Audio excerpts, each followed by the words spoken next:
Nous ouvrons la porte totalement au Saint-Esprit. Esprit de Dieu règne.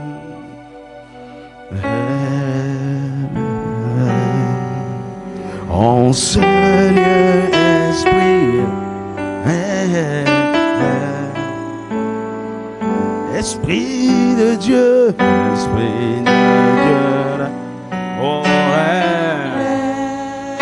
que ton règne vienne.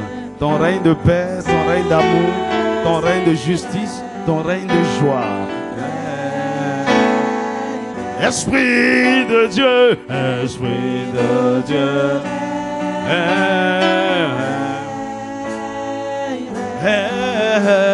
En ce lieu, Esprit. Esprit de Dieu, Esprit de Dieu. Oh, en ce lieu, Esprit,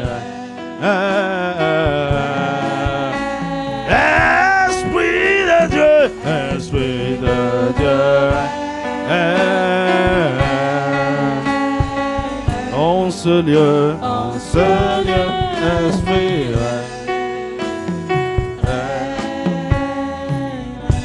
Acclame encore le Saint-Esprit. Romains chapitre 12, verset 1. Amen. Je vous exhorte donc, frères, par les compassions de Dieu, à offrir vos corps comme un sacrifice vivant, saint, agréable à Dieu, ce qui sera de votre part un culte raisonnable. Jérémie chapitre 1, verset 5. Avant que je t'eusse formé dans le ventre de ta mère, je te connaissais. Et avant que tu fusses sorti de son sein, je t'avais consacré. Je t'avais établi prophète des nations. 2 Timothée chapitre 2, verset 19 à 21. Néanmoins, le solide fondement de Dieu reste debout, avec ses paroles qui lui servent de sceau. Le Seigneur connaît ceux qui lui appartiennent, et quiconque prononce le nom du Seigneur, qu'il s'éloigne de l'iniquité. Dans une grande maison, il n'y a pas seulement des vases d'or et d'argent, mais il y en a aussi de bois et de terre. Les uns sont des vases d'honneur, et les autres sont d'un usage vil. Si donc quelqu'un se conserve pur, en s'abstenant de ces choses, il sera un vase d'honneur, sanctifié, utile à son maître, propre à toute bonne œuvre. Dis-moi Amen. Que Dieu bénisse sa parole. Tu peux t'asseoir dans sa présence. Alléluia. Encore une fois, bienvenue à la mission de l'Aigle, la maison de la restauration. Amen. Alors, j'espère que ma parole sera douce pour toi aujourd'hui. Amen. Et parfois, quand j'enseigne, il y a des gens qui renforcent la mine. Mon ami, en tout cas, tu ne me fais pas peur. Dis-moi Amen.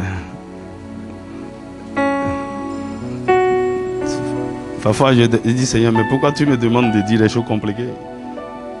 Tu vois, et j'ai dit, Seigneur, tu m'as fait emprunter le chemin le plus compliqué du ministère.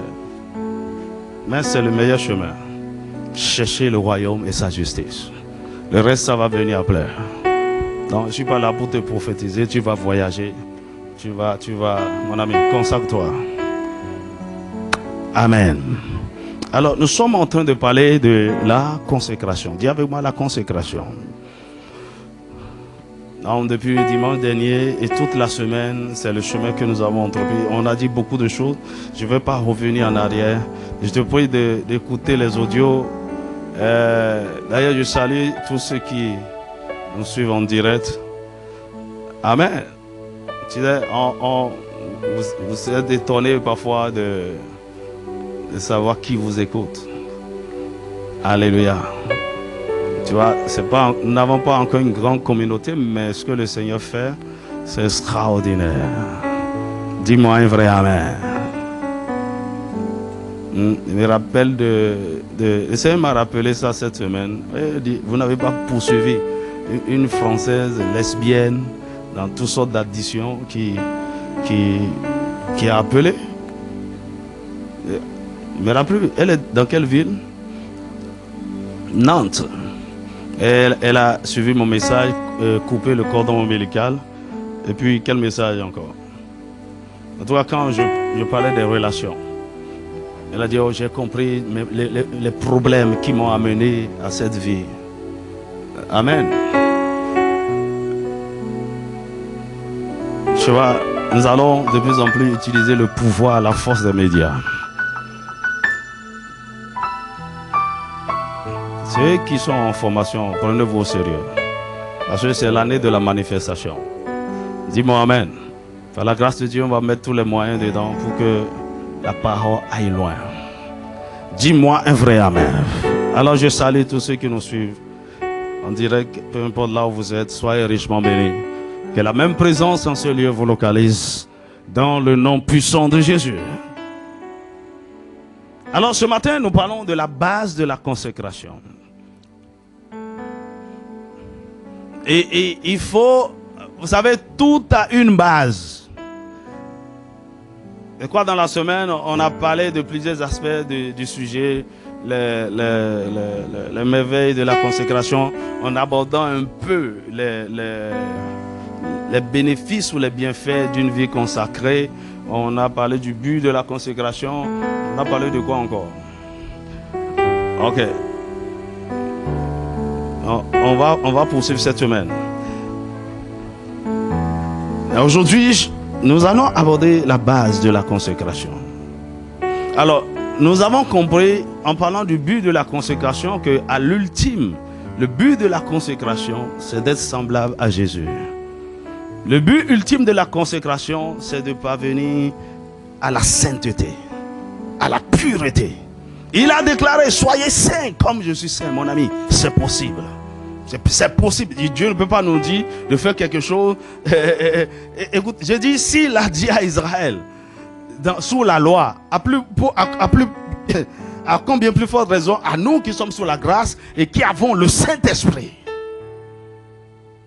Je vais te dire, si tu es en train de lutter encore avec un péché, avec une faiblesse, le péché n'est pas plus fort que toi. C'est à cause du niveau de la grâce dans laquelle tu opères, le niveau de révélation dans laquelle tu opères. Mais il faut avoir cette certitude et dire à ce démon, un jour je vais te vaincre, un jour je vais t'anéantir. Je marcherai dans la sainteté, je marcherai dans la pureté, je marcherai dans l'intégrité, je marcherai dans la vérité. Si vous ne croyez pas et si vous ne déclarez pas cela, cela ne s'accomplira pas. On va pas dire que oh, c'est ma faiblesse, c'est mon péché mignon. Non, non, nous pouvons tous parvenir à la sainteté. Dis-moi un vrai Amen. Et quand je suis entré, je crois que j'ai abordé 7 différents buts de la consécration. Il m'a dit, mais tu as oublié quelque chose. Il m'en avait parlé, mais en prenant mes notes, je l'avais oublié. C'est-à-dire, l'un des buts aussi de la consécration, c'est la délivrance totale. Dis-moi Amen. Écoute, vous savez pourquoi la délivrance semble être quelque chose de compliqué? Séance de délivrance. Et puis, les mêmes personnes viennent aux séances de délivrance encore et encore. Et le pasteur dit, hey, la sœur Joséphine, ta délivrance n'est pas encore finie. Il faut venir jeudi prochain. Quand est-ce que ça va finir?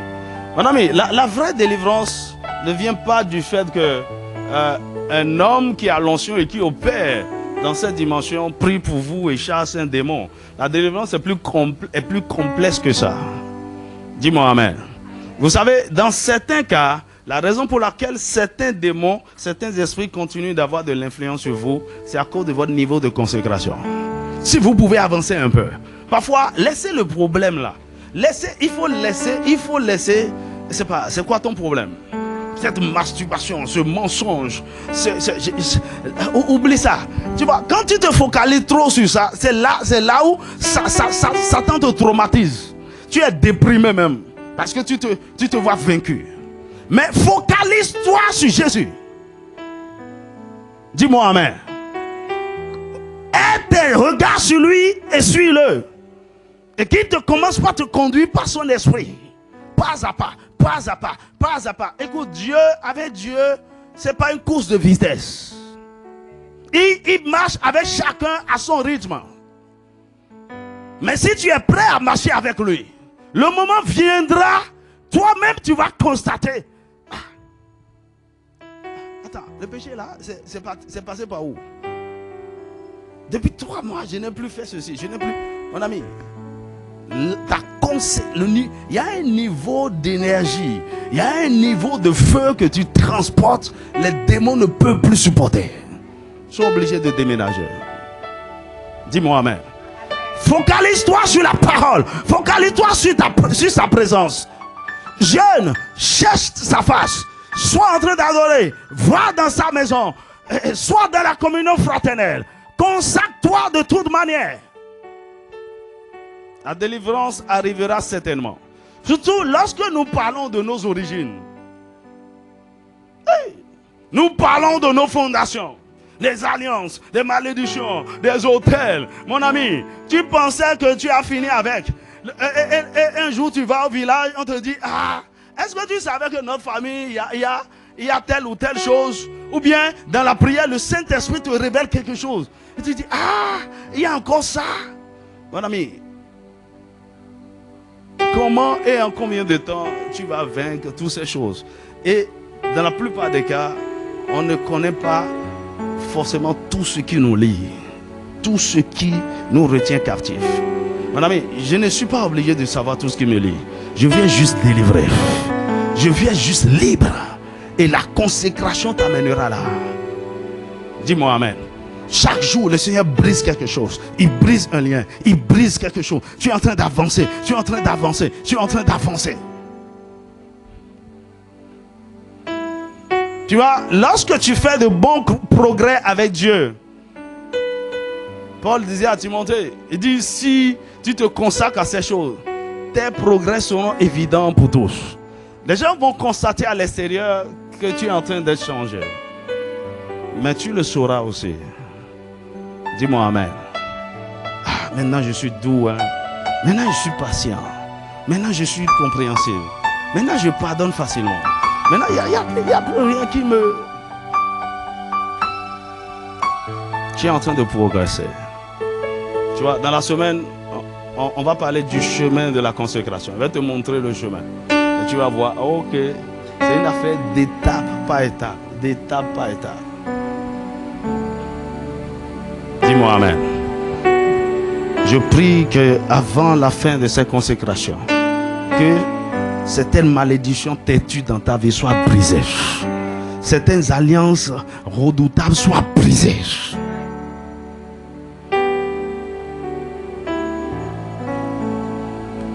Tu vois, j'ai fait un mouvement avec les intercesseurs pour l'Afrique.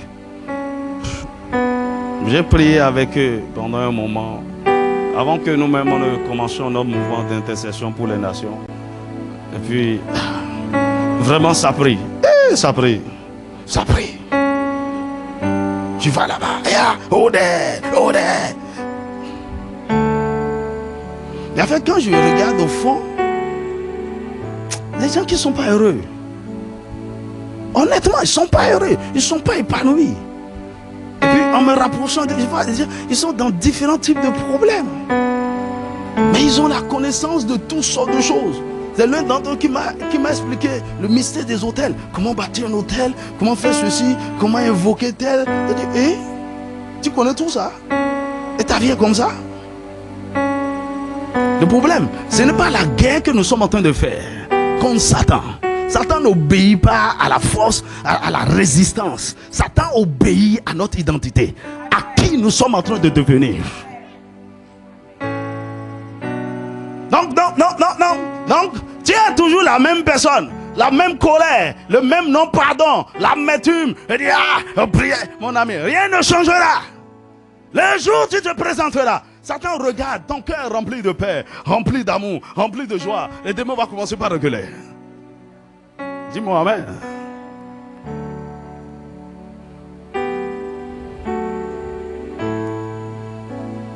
Bien-aimé, consacre-toi.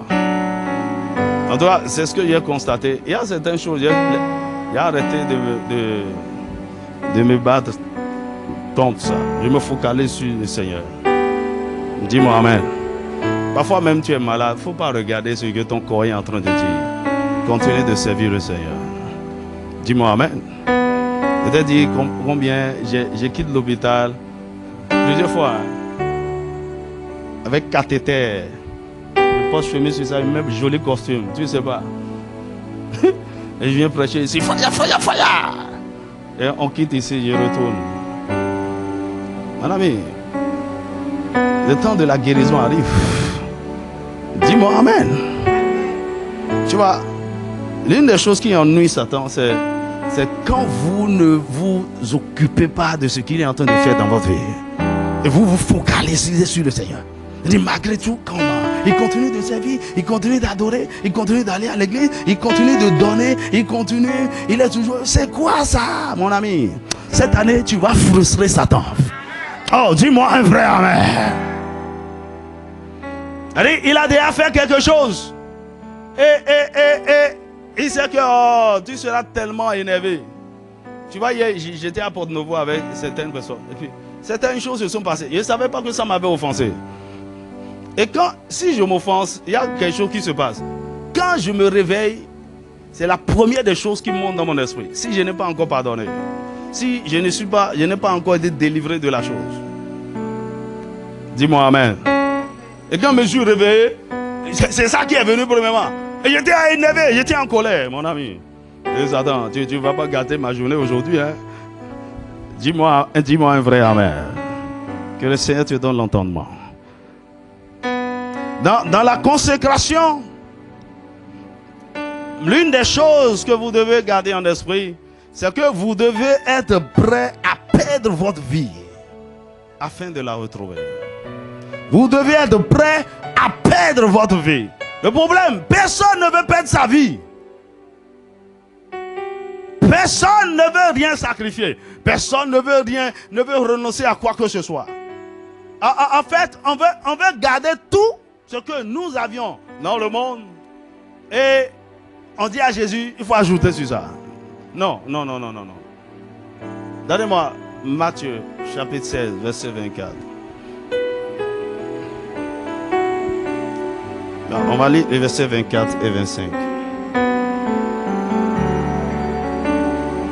Tu vois, le problème de beaucoup d'entre vous ici, vous voulez gagner votre vie. Vous voulez...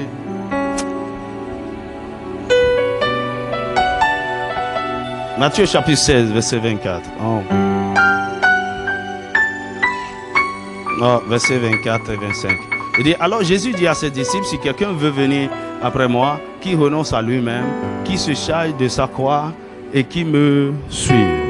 Qui renonce à lui-même, qui renonce à ses droits, qui renonce à ses privilèges, qui renonce à... Je ne sais pas. Ce n'est pas forcément de mauvaises choses.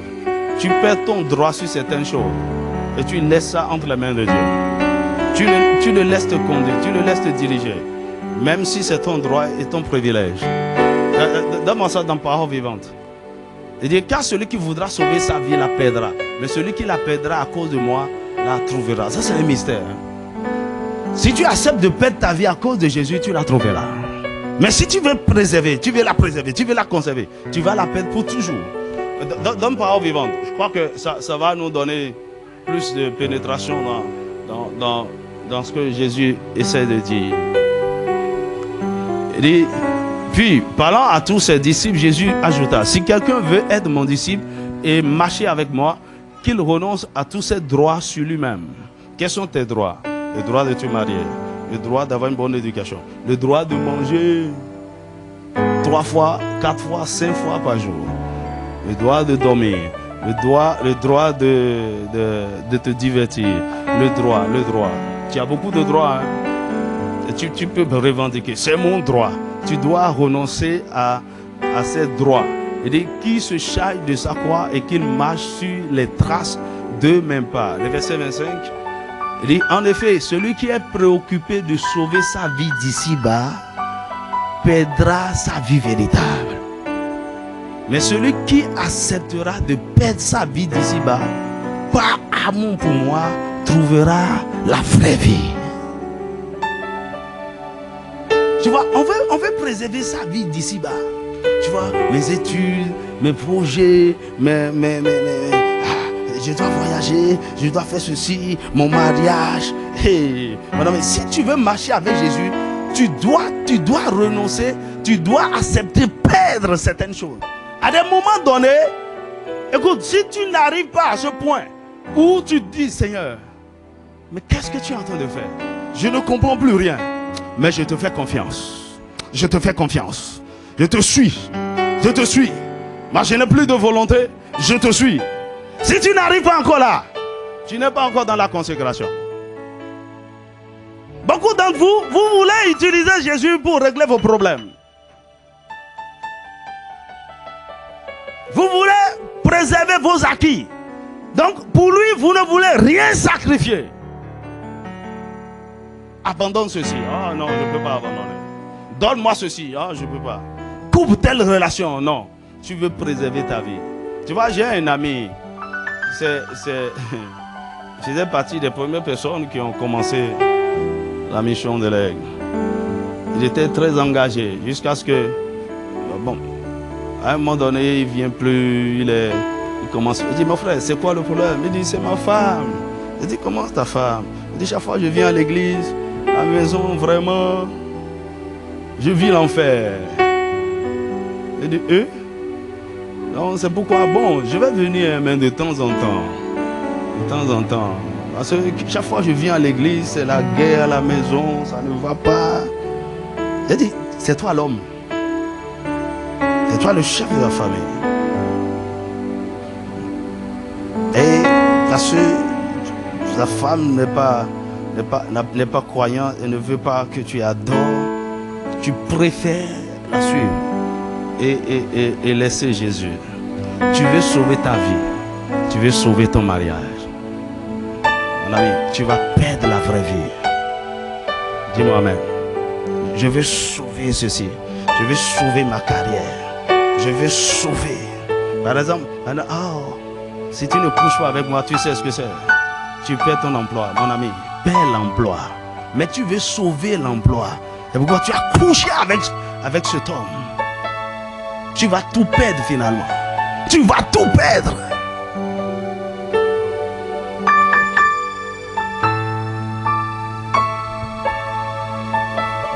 J'entends des gens dire ici, oh, vraiment on n'a plus de vie. Vraiment, de quelle vie tu es en train de parler? La vie que tu as est une vie empruntée. Et tu dois vivre cette vie pour Jésus. Dis-moi amen. Si tu n'es pas prêt à sacrifier certaines choses, à perdre certaines choses, à perdre des relations.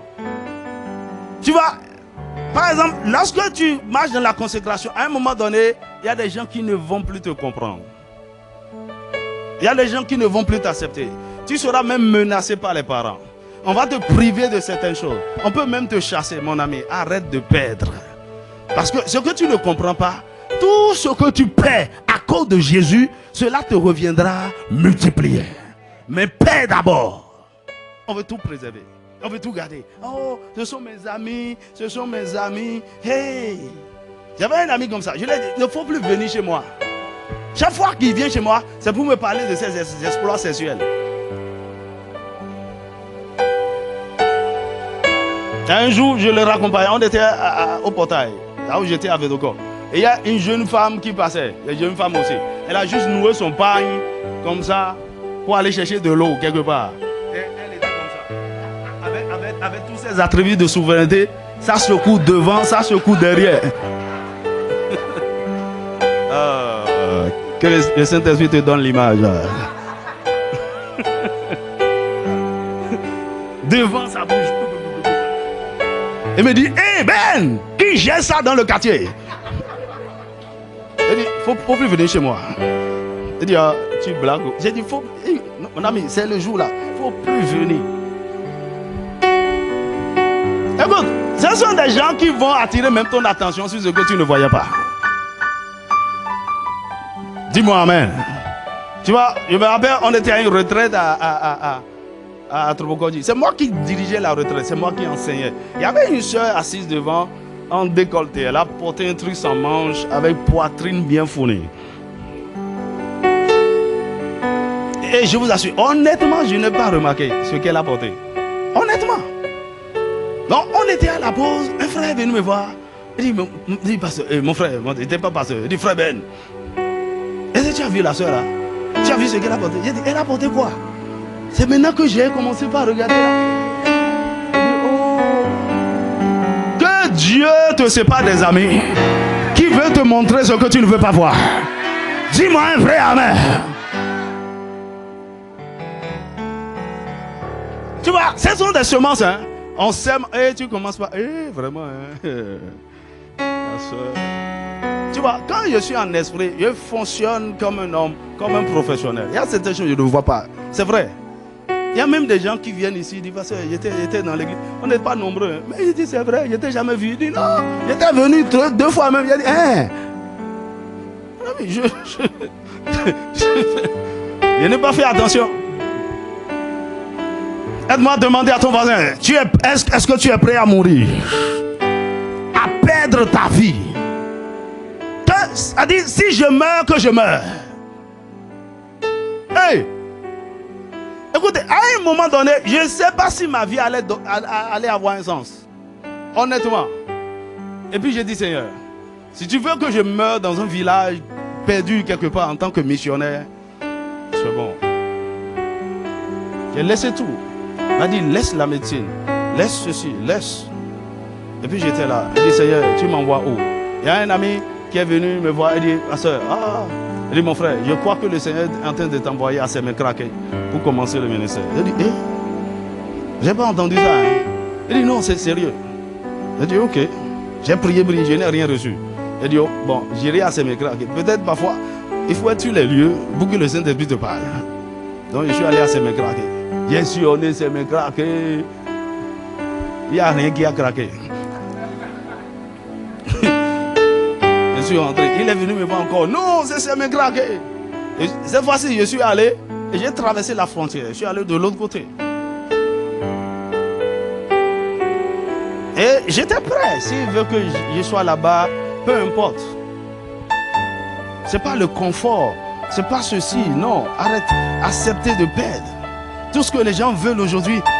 Je te vois voyager. Je te vois à Toronto. Je te vois à New York, mon ami. Il faut aller à Soava. Écoutez, là où Dieu t'envoie, c'est là où sa présence est. Et là où est sa présence, là est la vraie vie. Hier, je méditais sur ce sujet.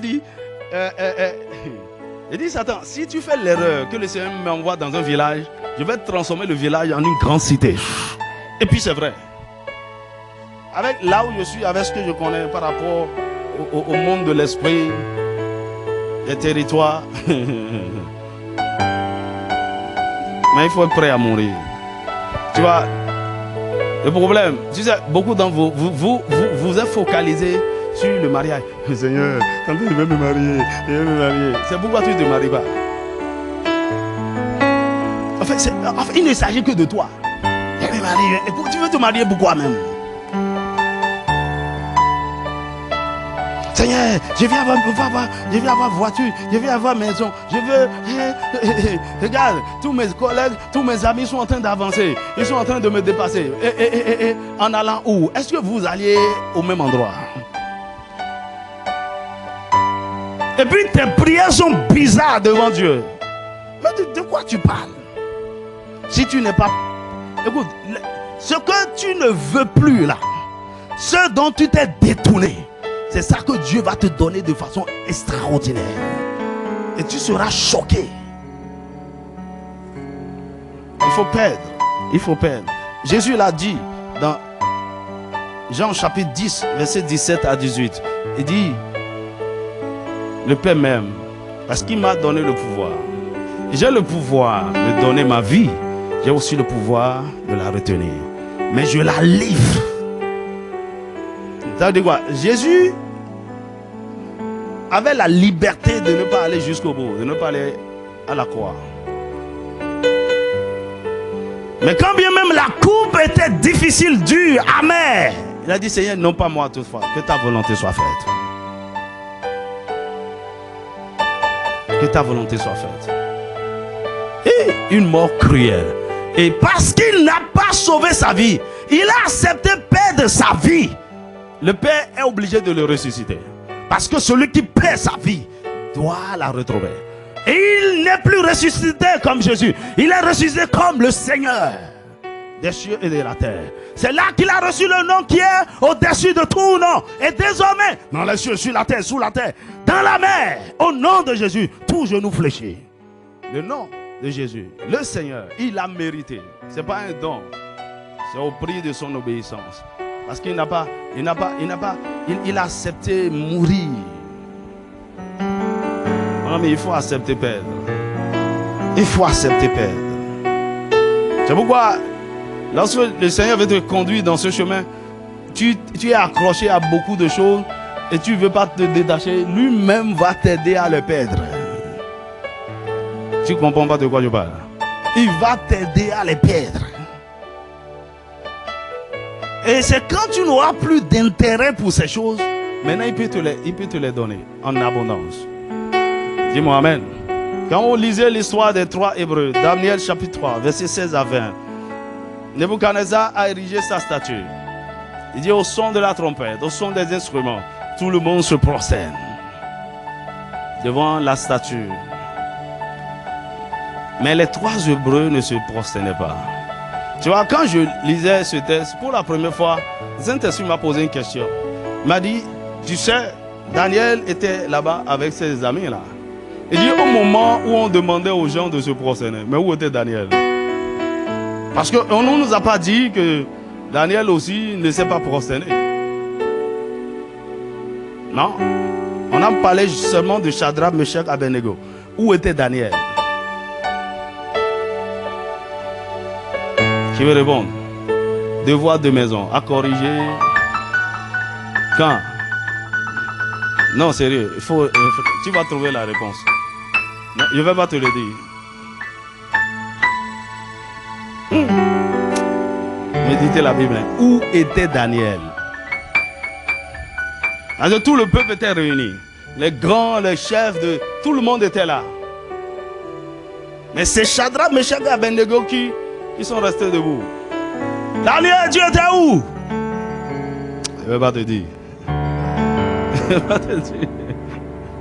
Bon, c'est pas ça qui est important. Maintenant, focalisons-nous sur les 3 Hébreux.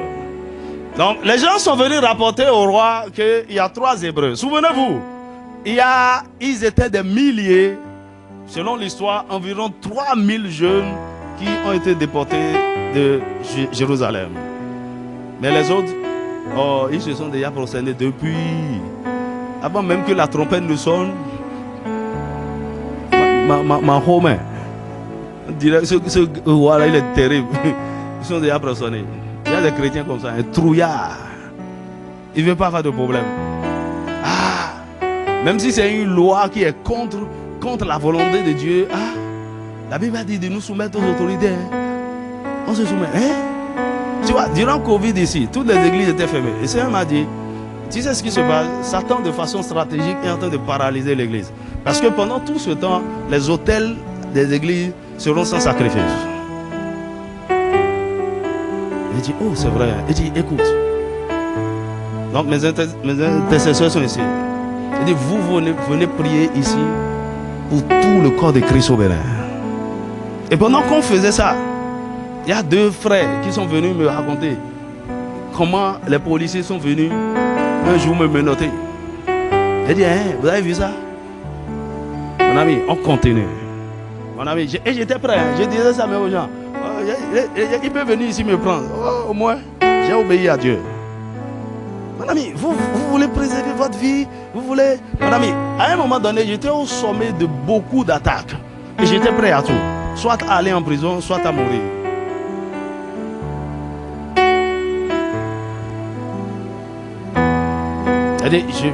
Je tiens ferme. Daniel et les frères ont dit. Il dit, ok. C'est pas grave. Ce que vous avez fait avant là, c'est pas grave. Maintenant, tenez-vous prêts. La trompette va sonner encore. Renseignez-vous vite. Il dit, roi, faut pas, tenez même pas la peine de déranger.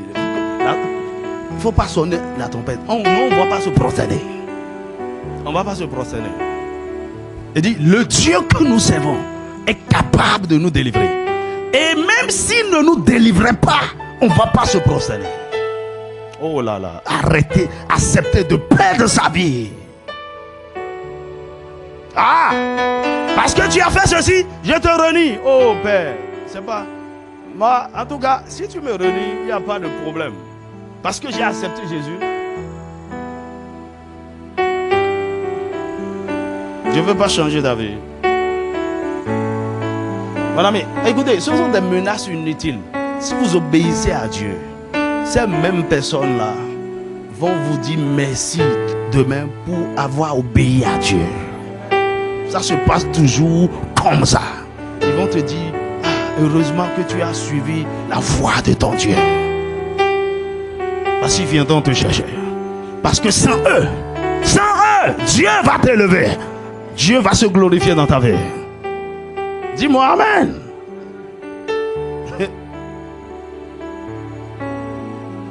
Des fois, dit, attends, ces enfants-là, vous vous amusez avec moi. En fait, vous allez mourir cette fois. Il a demandé de chauffer la fournaise cette fois. C'était si fort que non seulement on voulait les jeter, mais il a dit de les lier d'abord. Et la fournaise était si ardente que ceux qui les ont jetés ont été tués par le feu. Mais ces jeunes gens sont descendus dans le feu. Et quelques instants après, le roi les voyait debout, parlant, marchant, tranquille, à l'aise dans le feu, avec la présence d'un quatrième homme. Il dit, ce quatrième homme a l'aspect d'un fils de Dieu. Mon ami, lorsque tu acceptes de perdre ta vie, la vie se présentera. La vie, c'est Jésus. La Christophanie s'est manifestée. Il dit, parce que vous avez accepté de perdre votre vie, la vie vient à votre secours.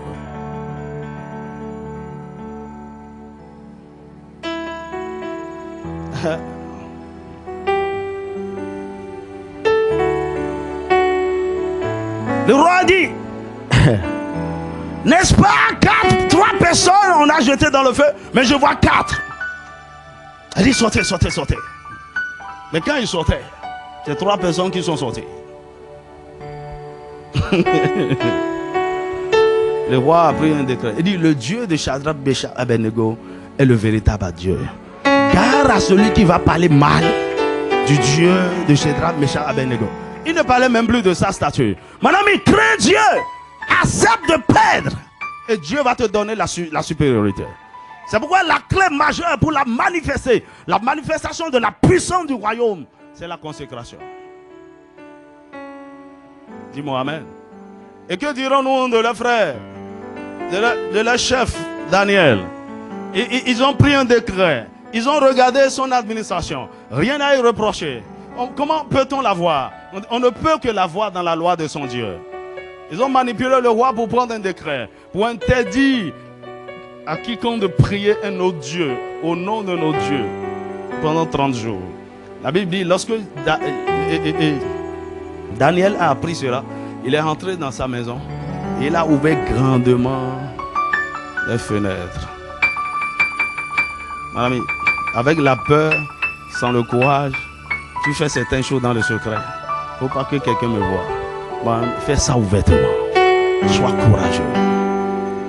Est-ce que tu m'entends? Sois courageux. Sois courageux. Ils ont pris Daniel. Ils l'ont jeté dans la fosse aux lions. Ça veut dire quoi? Quand il ouvrait, il dit, lorsqu'ils ont, il a appris. Donnez-moi le texte. Tu vois, Daniel chapitre 6, verset 10. C'est comme si... parce que là, quiconque désobéit à ce décret sera jeté dans la fosse aux lions. Donc quand Daniel le faisait, il était conscient. Il disait, oh, je veux qu'on me jette dans la fosse aux lions.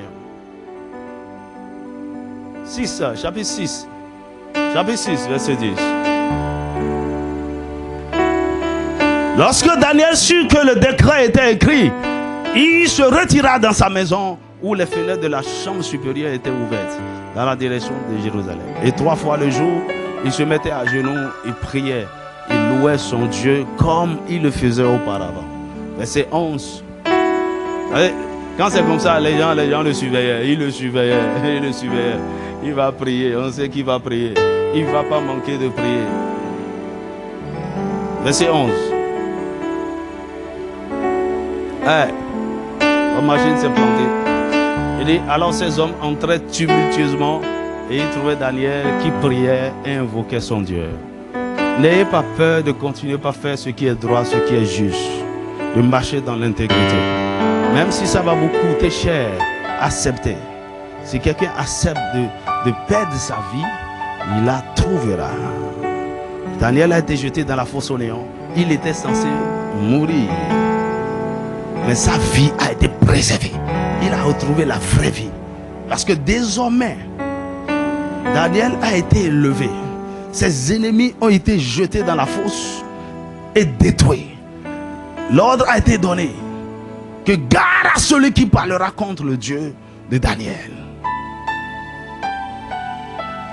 Mon ami, accepte de perdre. C'est la même chose avec Joseph. Tu vois, les compromis. Si tu ne couches pas avec moi, tu sais ce que ça représente. La femme du patron, la femme de Potiphar. Joseph était faussement accusé, mais il ne s'est jamais défendu. Il était prêt à aller en prison. Accepte de perdre ta vie, tu vas la retrouver. Dis-moi amen. Accepte de perdre ce travail. Accepte de perdre cette opportunité. Accepte de perdre. Tu vois, on veut se faire justice. Non, non, non, non, ça ne va pas se passer comme ça. Mon ami, accepte de perdre cette relation. Accepte de perdre ce frère, cette soeur qui t'a déçu, qui t'a abandonné à 2 mois du mariage. Accepte. Dis-moi amen. Je t'ai dit comment une fille m'a donné un gourmet comme ça. Non? Elle a insulté jusqu'à... Oh, c'était pas ma femme. Tu vois. Tu vois, il y a des choses que Dieu vous arrache et vous voulez vous accrocher à ça. Alors qu'il veut vous donner quelque chose de meilleur. Accepte de perdre. Accepte de perdre. Tu vois. Quand tout est fini, il m'a dit, il faut aller la voir, lui demander pardon. Je dis, ah, c'est elle qui m'a trahi. Va lui demander pardon pour l'avoir insulté. Dis-moi amen. Tu vois, vous devez avoir un cœur disposé pour la consécration. À mon avis, il y a certaines choses, quand j'en parle, j'essaie au fond, les gens se disent, hey, pasteur, je ne suis pas comme toi. Hein. Je ne suis pas pasteur. Je ne veux pas être pasteur. Ce que tu es en train de dire, ton exemple, ça te concerne. Moi, mon ami, ce que tu ne feras pas certainement mon expérience. Mais chacun a son chemin de consécration. Mais pourquoi c'est difficile pour beaucoup de gens?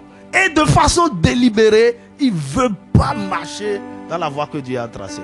Bien compris, c'est une affaire de disposition de cœur. Vous savez, quand vous n'avez pas certains prérequis, vous ne pouvez pas vous consacrer à Dieu.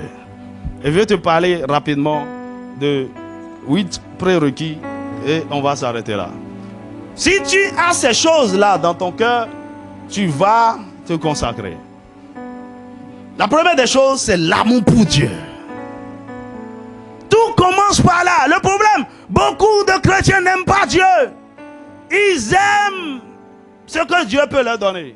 Ils aiment la main de Dieu et non le cœur de Dieu.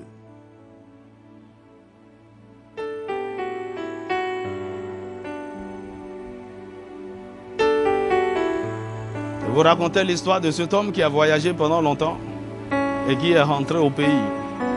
Et sa femme et ses enfants sont venus à l'aéroport pour l'accueillir. Il avait 2 sacs comme ça. Et ses enfants ont couru. Et puis il s'attendait à embrasser ses enfants. Les enfants ne l'ont pas embrassé le père. Le premier a arraché le sac qui est ici, l'autre a arraché. Et papa, tu as amené quoi? Tu as amené quoi? Des chocolats?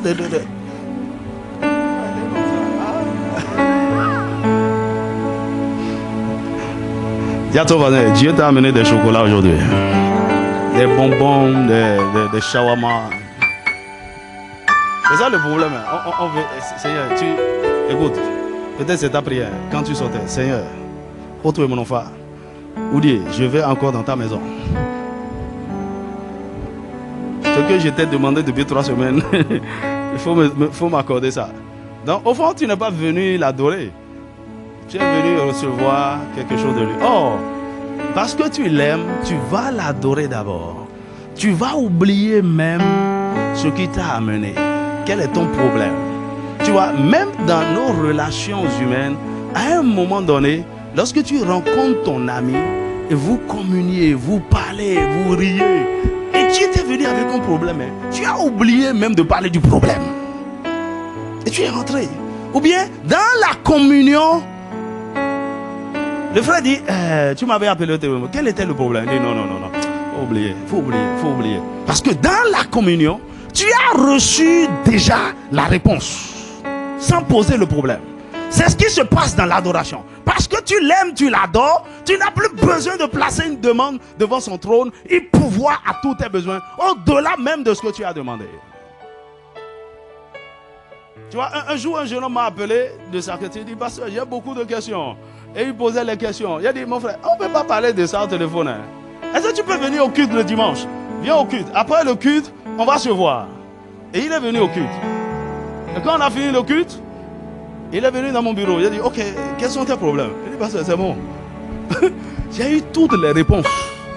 Pendant le culte là, toutes les réponses. Il dit, avant même que je ne vienne pour prendre le micro, la moitié de ces problèmes étaient réglés.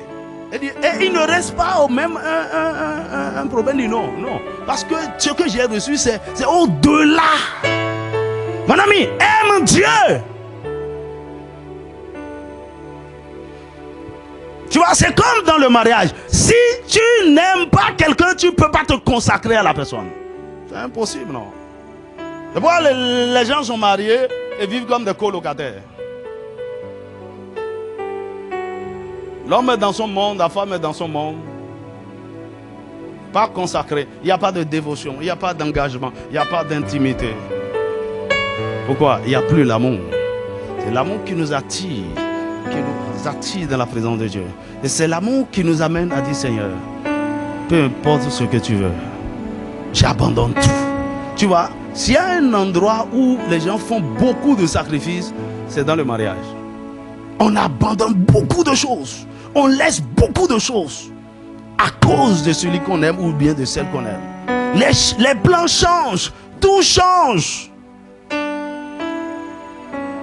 Tu vois, là où tu n'as jamais pensé habiter, c'est là où tu vas te retrouver. Le plan que tu n'as jamais eu, c'est dans ça que tu vas te retrouver. Et tu es heureux. Pourquoi? Parce que tu es avec celui qui t'aime. Ou bien celui que tu aimes. L'amour.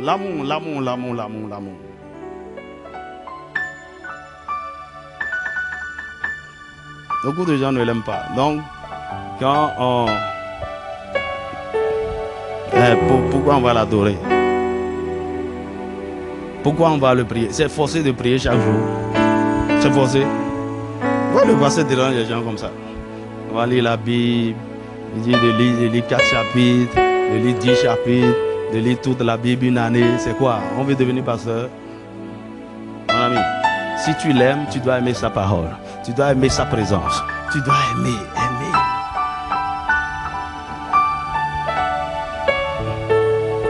Tu dis, Seigneur, tu peux tout prendre. Oh, je laisse tomber. Laisse tomber ceci. Laisse tomber. Suis-moi, ma fille. Suis-moi. L'amour. Je prie que son amour soit restauré dans ton cœur. Dis-moi Amen. Le deuxième prérequis, c'est la confiance en Dieu. Si je dis maintenant qu'ils ont ceux qui ont confiance en Dieu, tu vas lever ta main. Menteur et hypocrite. Il a dit, c'est même pas ce qu'on appelle confiance. Tu n'as pas confiance en lui. Si tu avais confiance en lui, tu aurais obéi à beaucoup de choses qu'il t'a dit. Tu vois, dans la consécration, il faut faire confiance. Parce que dans la consécration, quelqu'un vous conduit sur un chemin que vous ne connaissez pas. Et il ne vous parle même pas aussi de la destination forcément. Vous lui faites confiance et vous le suivez. C'est-à-dire, je ne sais pas ce que tu es en train de faire. Je ne comprends pas. Comment je me suis retrouvé ici? C'est quoi ça? Peut-être tu es perdu même quelque part. Il te dit, attends-moi là. Hein? Comment je vais t'attendre? Parce que tu l'aimes, tu lui fais confiance. Dis-moi amen. Tu vois, quand tu n'aimes pas ta femme, tu ne peux pas lui faire confiance. C'est une femme qui me dit, ah, bah ça, je connais mon homme. Chaque fois quand il me dit, je vais en mission, je m'arrange toujours pour mettre des préservatifs dans sa valise. Il dit, ah, tu n'as pas confiance en lui? Il dit, oh, pasteur.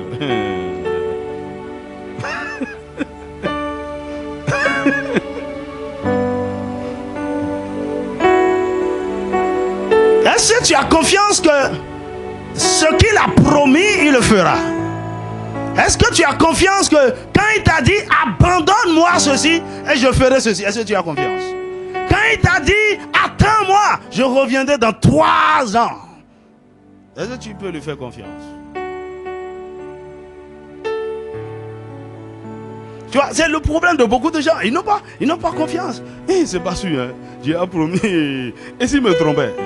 Et si sa parole n'est pas vraie? En tout cas, c'est pourquoi je prends mes dispositions. Je prends mes garde-fous. Au cas où il va me dribbler, j'aurai de pneus secours. Mon ami, c'est là où Dieu t'a rayé déjà de la liste. Tu le suis, mais il connaît ton cœur. Il n'a aucune confiance.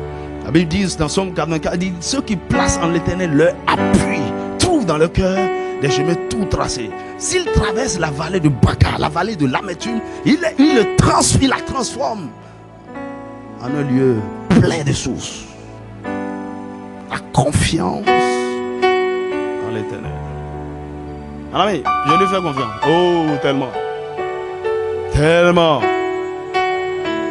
Tu vois, pour JRB cette année, j'avais un peu peur, j'hésitais. Il dit, tu dois faire venir le Togo et le Burkina. J'hésitais. Hein? Et le lundi, il m'a dit, tu les appelles maintenant. Parce que, en fait, qu'est-ce qu'il me faisait ce truc là? L'argent, parce que c'est les gens qui vont nous coûter plus cher. Pour tous ceux qui viennent de Burkina. Mon ami, en fait, quand j'ai obéi, les réponses étaient toc, toc, toc, toc, toc. Tu vois, la peur m'a quitté totalement. Parce que ce n'est pas mon travail. Celui qui nous a appelés à faire ça a dit, fais comme ça, fais-lui confiance. Dis-moi amen. Fais-lui confiance. Tu vois, c'est comme quand je voulais me marier. Il dit, dans 3 mois, tu te maries. Il dit, je ne me suis pas préparé. Je ne pensais pas, je planifiais. C'est vrai, on était fiancés depuis 3 ans, mais et le mariage, ça se prépare. Il dit, dans 3 mois, tu te maries. Il dit, Seigneur, je n'ai pas l'argent. Il m'a dit, tu as combien? Il dit, 50 000. Il dit, va semer.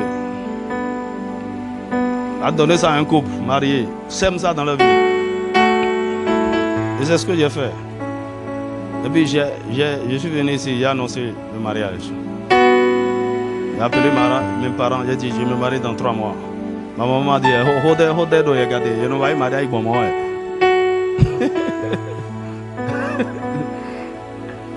Dis-moi amen.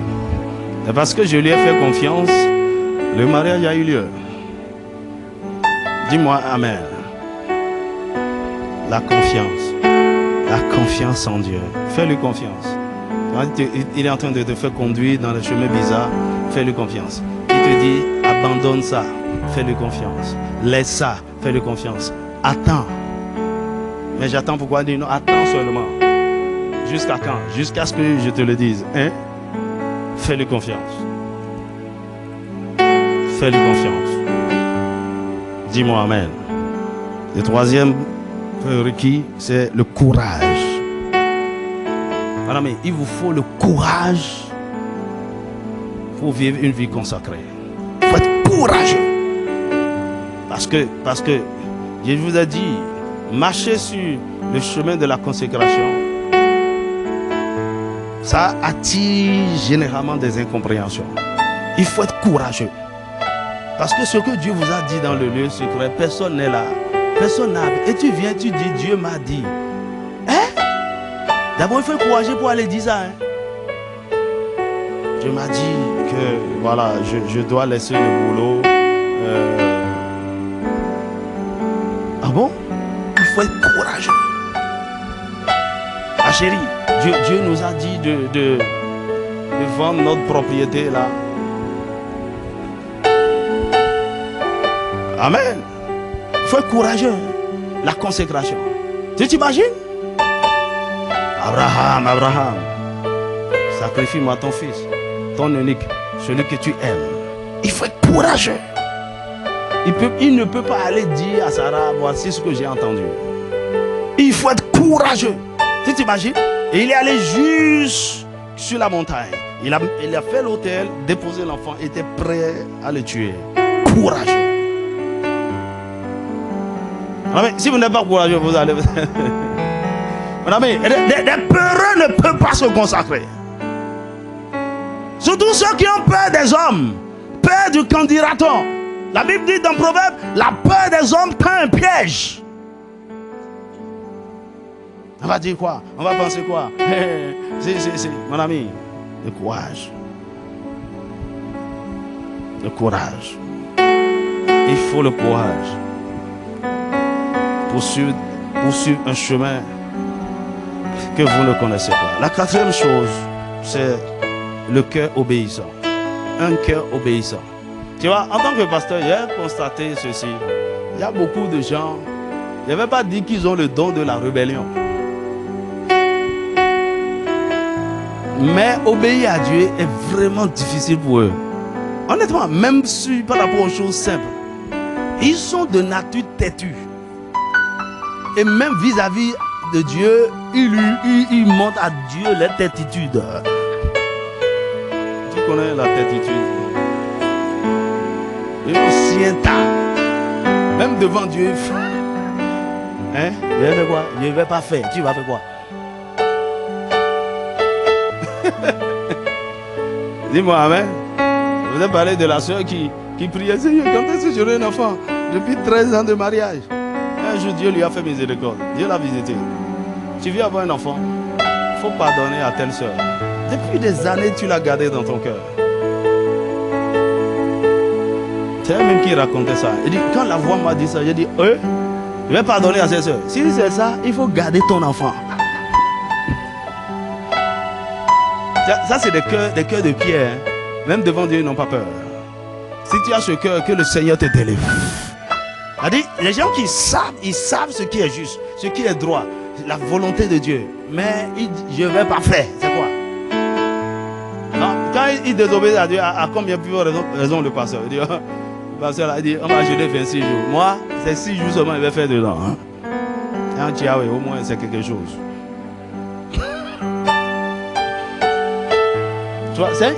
Mon ami, il faut prier par rapport à ça. Il faut prier par rapport à ça. Quand vous voyez ça, c'est souvent le résultat des traumatismes de cœur non guéris. Votre cœur devient dur, insensible. Il faut prier, crier à Dieu pour que ça soit brisé. Parce que pour marcher avec Dieu, vous devez apprendre à obéir promptement, sans poser de questions. Pleinement, lorsqu'il vous parle.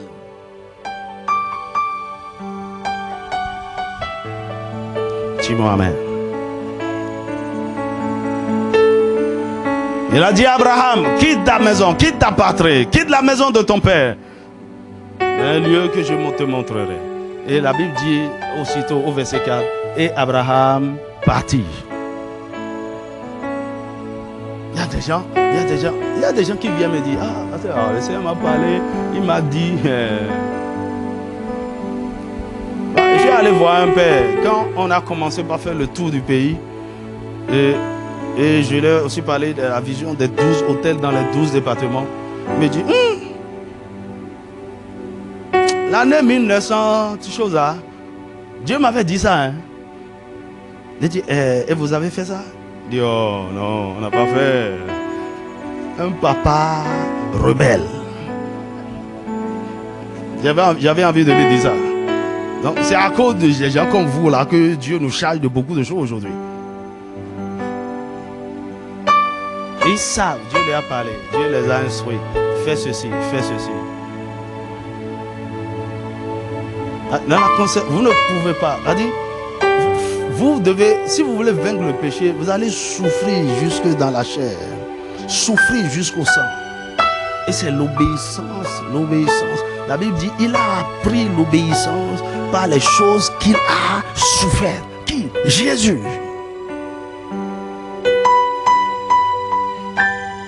Donc quand les gens regardent le prix qu'ils vont payer en obéissant à Dieu, non, non, non, non.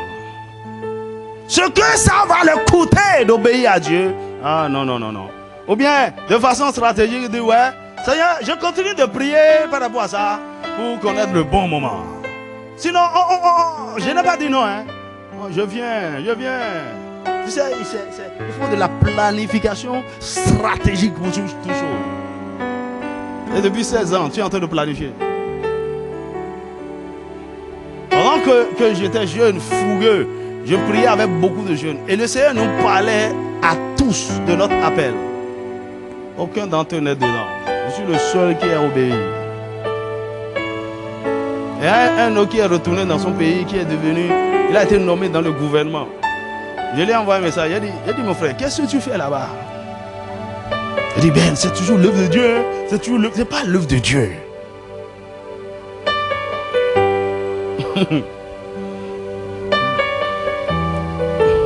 Dis-moi amen. La cinquième chose, le cinquième prérequis, c'est le sens du sacrifice. Le sens du sacrifice. Vous ne pouvez pas vous consacrer sans sacrifier. Et d'ailleurs, devenez vous-même un sacrifice. Parfois, pour obéir à Dieu, ça coûte cher. Ça coûte cher. Mais les gens ne veulent rien sacrifier. Ils veulent rien. Ils veulent tout garder. Ils veulent tout préserver. Non. Vous devez avoir le sens du sacrifice.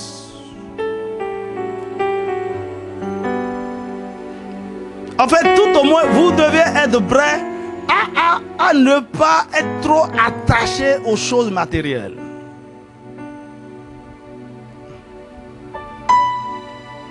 Dis-moi amen. À sacrifier, à sacrifier. Tu vois, j'ai lu la biographie de beaucoup de gens qui ont fait d'impact avec Dieu.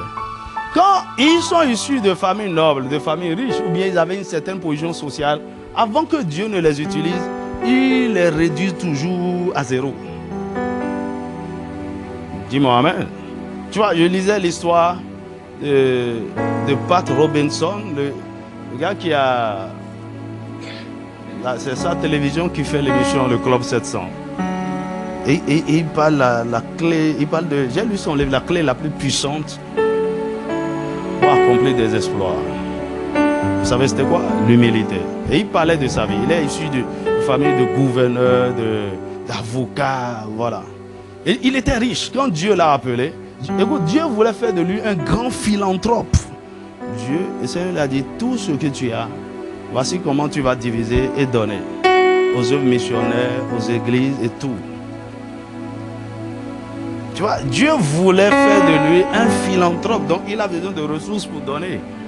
Mais il a dépouillé d'abord. Si vous n'acceptez pas ça, vous ne pouvez pas aller loin. Le sens du sacrifice. Que le Seigneur t'aide. Qu'est-ce que tu as déjà sacrifié pour lui? Sacrifier ton temps, ton énergie, sacrifier ton Isaac, sacrifier tes années, sacrifier ton mariage, sacrifier tes études, sacrifier. Vous devez avoir le sens du sacrifice. La sixième chose, c'est la patience. La patience. Vous êtes consacré, vous voulez vous consacrer à Dieu, vous devez être patient. Tu vois, c'est ce qui tue beaucoup de gens. Il y a des gens qui ils aimaient Dieu. Ils étaient obéissants, très engagés et passionnés. Tout ce que Dieu disait, ils couraient. Mais ils pensaient que Dieu allait les répondre l'année prochaine. Et maintenant, quand la visitation de Dieu a commencé par tarder, il dit, ce truc-là, franchement.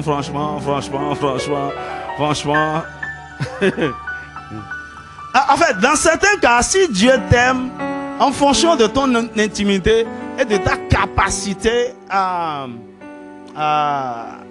persévérer, il peut te dire à peu près quand est-ce que tu verras certaines choses. Sinon, mais si c'est que tu ne peux pas supporter, il ne va pas te dire. Suis-moi seulement. Imagine quand Joseph avait eu son rêve. Dieu lui dit, ok, ce que tu as vu là, avant d'aller là-bas, 13 ans va s'écouler. 13 ans vont s'écouler. Et pendant les 13 ans, tes frères vont te vendre. On va mentir sur toi. On va t'accuser de viol. Tu iras en prison.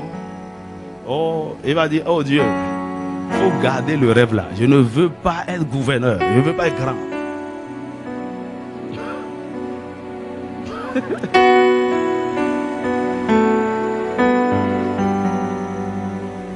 Tu vois, quand on est venu à Calavi ici, le Seigneur m'a dit, j'étais tout feu, tout flamme. Il m'a dit, Seigneur, là, le ministère. En fait, je n'avais même pas encore une réelle compréhension de ce que le Seigneur m'a appelé à faire. Heureusement d'ailleurs, si on avait rassemblé du monde pendant ce temps-là, ce serait vraiment un désastre. Un vrai désastre. Le Seigneur m'a parlé, il dit, il ne faut pas penser que tu as déjà commencé le ministère. Il a dit, comment on n'a pas commencé le ministère? Il dit, non, tu n'as pas commencé. Tu es en formation. Oh. Ok, jusqu'à quand? Il dit 7 ans. Donc, en 2020, les 7 ans sont finis. Et je suis allé le voir. Il dit, bon, les 7 ans sont venus. Maintenant, je crois que... Il dit, non. Maintenant, la deuxième phase, une deuxième phase, 7 ans encore. Il dit, mais Seigneur, tu dribbles les gens. Hein. En fait, s'il me disait au départ, c'est 14 ans de traversée de désert, peut-être on ne serait pas ici. 7 ans, c'est gérable. 7 ans, non, on va faire 7 ans. Mais 14 ans, mon ami, les 14 ans finissent cette année. Dis-moi amen. Et il m'a tout dit, hein. Il dit après les 14 ans, voilà ce qui va commencer. Voici. Mon ami, il faut de la patience. Donc vous priez, vous criez pour certaines choses. Ça ne se manifestera pas.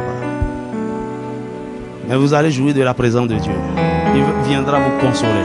Il viendra vous rappeler des choses. Il viendra renouveler les alliances. Mais vous allez attendre. Aide-moi à dire à ton voisin, sois patient. Il faut être patient pour endurer avec persévérance les exigences de la consécration. Parce que c'est au bout que vous serez récompensé. Dis-moi amen. Septième chose, septième prérequis, c'est la découverte et la poursuite de votre mission. La découverte et la poursuite de votre mission. Vous savez que la consécration n'est pas complète si vous ne savez pas quelle est votre mission. Parce que la consécration, c'est d'abord à Dieu et à votre mission. À Dieu et à votre appel. Et d'ailleurs, vous n'allez jamais rentrer dans les ordonnances particulières de la consécration si vous ne poursuivez pas encore votre mission. Dis-moi amen. Alors, je prends un exemple tout simple. La consécration que Dieu demande d'un évangéliste, ce n'est pas la même chose qu'il demande d'un docteur, d'un enseignant de la parole. Je sais pas, moi, il m'a appelé pour être un docteur, un enseignant de la parole. Je suis censé beaucoup lire, beaucoup étudier la Bible, beaucoup. Et pourquoi il m'a dit, oh, c'est bien, tu as. Il m'a visité, il dit, je te donne aujourd'hui une illumination rare et profonde des Écritures. Je t'établis docteur de la parole. Il dit, alléluia. Et puis le don a commencé par se manifester. Mais malgré ça, il m'a dit, tu vas à l'école de théologie.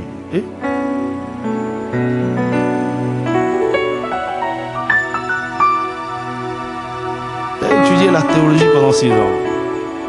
C'est pas encore biblique, une vraie théologie, niveau universitaire, avec le grec, l'hébreu, les... Hey.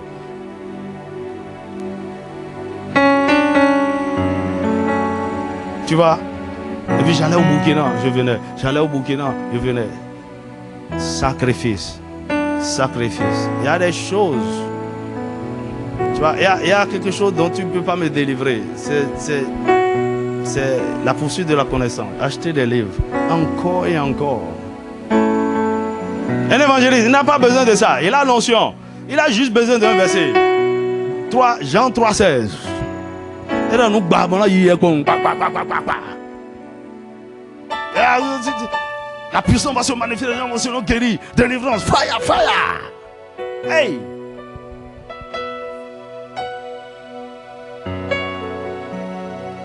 Tu vois, la consécration du prophète est aussi différente. La consécration de l'apôtre est aussi différente. En fait, Dieu m'a appelé au ministère apostolique. Et donc, tu dois t'équilibrer dans tous les saints dons. Donc, ça demande beaucoup de sacrifices, beaucoup de travail, beaucoup d'endurance, beaucoup. Et parce que j'étais appelé pour former des leaders. Dis-moi amen. La consécration d'un homme d'affaires est différente de la consécration d'un pasteur. Dis-moi amen. Donc en fonction de ce à quoi, tu vois, mon épouse, son appel essentiellement c'est dans le mariage et la famille. Tu vois, j'étais dedans un peu, mais de plus en plus, elle a pris goût à sa chose, j'ai commencé par me retirer. Et donc elle paie beaucoup de prix pour cette affaire. Beaucoup de prix. Je la vois se lever le matin pour aller au cours à l'institut. Je dis, oh, alléluia, Seigneur t'accompagne.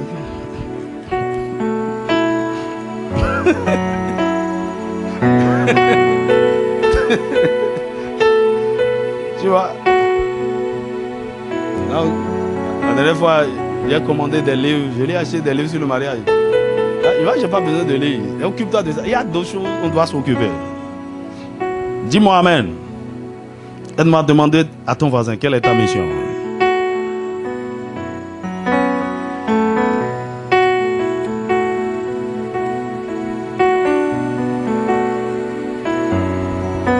Quelle est ta mission?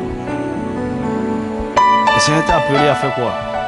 Tu vois, c'est comme Massimo l'a dit. Il dit aussi longtemps que vous n'avez pas encore découvert le but de votre existence sur la terre. Vous n'avez pas encore de vie de prière. C'est profond, hein? Donc, entre nous, tu ne sais même pas quel est le but de ta vie. Tu fais que prière. Tu pries par rapport à quoi? Parce que en fait, en résumé, toutes nos prières, c'est que Seigneur, que ta volonté me concernant, ce pourquoi tu m'as appelé, que ça soit accompli. C'est tout. C'est tout, c'est tout. Quand tu es en train de casser la mâchoire des sorciers, c'est pour qu'ils te laissent, pour que tu accomplisses la volonté de Dieu. Tu fais de la guerre spirituelle en résumé. Donc si tu es en train de faire n'importe quelle prière et le battement de ton cœur, c'est pas d'accomplir la mission pour laquelle Dieu t'a appelé, tu es un plaisantin. C'est pourquoi on fait beaucoup de bruit dans nos églises, aucun exaucement. Dieu, dans sa miséricorde, peut manifester sa puissance de temps en temps pour guérir un malade, pour guérir, pour faire ceci, pour faire ceci. Tu vois, j'ai lutté avec beaucoup de limitations, surtout depuis quand on m'a empoisonné en 2016. Ma santé a été, mon ami, mais ça n'a été aucun problème.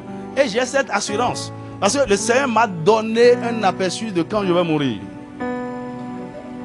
Dis-moi amen. Tu veux que je te dise? Sorcier. Il y a une réunion d'autres amis.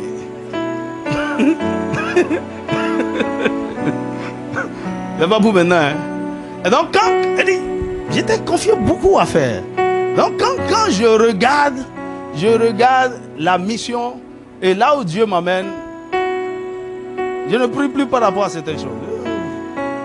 C'est temporaire. La Bible dit nos légères afflictions du moment présent. Ça va passer.